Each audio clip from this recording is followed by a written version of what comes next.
Hello hi friends, welcome back to our channel. Okay friends, next upcoming video మీరు అందరికన్నా ముందుగా చూడాలనుకుంటే మా ఛానల్ మొదటిసారిగా చూస్తున్నట్టయితే ప్లీజ్ సబ్స్క్రైబ్ చేయండి. పక్కనే ఉన్న బెల్ ఐకాన్ని క్లిక్ చేయండి. ఇప్పుడు మనం వీడియోలోకి వెళ్ళిపోదాము. విక్రమ్ కృష్ణకి ఇంకా ఉన్నట్టుండి స్టేషన్లో చిన్న గాయం అవ్వడం జరుగుతుంది. ఇంకా అలాగే ఇంటికి వచ్చేస్తాడు. రాధ ఏదో పని చేస్తూ ఉంటుంది. ఇంకా విక్రమ్ కృష్ణని ఇలా పట్టుకోండి ఒకటి అనేసి అంటూ ఉంటే ఇంకా చాలా ఇబ్బంది పడిపోతూ ఉంటాడు విక్రమ్ కృష్ణ.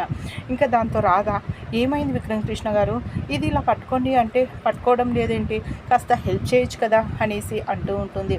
ఇంకా విక్రమ్ మాత్రము చేయని ఇంకా చెప్పలేక ఏమీ మాట్లాడలేక, ఏమీ లేదు రాధా, నీకు హెల్ప్ చేయాలని ఉంది కానీ ఇదిగో నాకు కాస్త చేతికి గాయమైంది అనేసరికి ఇంకా రాధ, అవునా చూపించండి, ఇలా చూపించండి అనేసి ఇంకా తన చేతికి గాయం చూస్తుంది.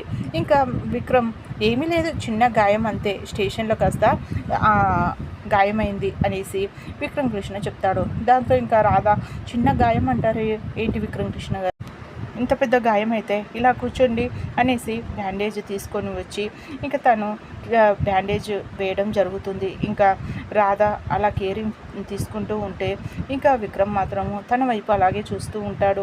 ఏంటి ఇంత కేరింగ్ తీసుకుంటున్నావేంటి, నీ సొంత వాళ్ళైతే ఇంకెంత కేరింగ్ తీసుకుంటావు కదా అనేసి ఇంకా విక్రమ్ అంటే, అలా మాట్లాడతారేంటి విక్రమ్ కృష్ణ గారు, నేను సొంత వాళ్ళే అని కాదు, పరాయి వాళ్ళైనా ఎవరైనా సరే నేను నా అనుకున్న వాళ్ళకి ఏదైనా ఆపద కలిగితే నేను ఇలానే చూసుకుంటాను. కానీ నేను ఎవరిని అందరినీ ఒకేలాగా చూస్తాను. నా అనుకున్న వాళ్ళకి ఒకలాగా, మరొకరికి ఒకలాగా చూడనండి అనేసి ఇంకా రాధ అంటే, మీ మనసు చాలా మంచిది రాధ గారు అనేసి విక్రమ్ కూడా అంటూ ఉంటారు. ఇంకా తనకి బ్యాండేజ్ వేసేయడం ఇంకా తనకి చాలా మంచిగా అనిపిస్తూ ఉంటుంది. ఓకే ఫ్రెండ్స్, మా వీడియో కనుక మీకు నచ్చినట్టయితే ప్లీజ్ సబ్స్క్రైబ్ చేయండి. పక్కన ఉన్న బెల్ ఐకాన్ని క్లిక్ చేయండి. ఇలాంటి మరిన్ని వీడియోస్ మేము ముందుకు వస్తూ ఉంటాను. Thank you.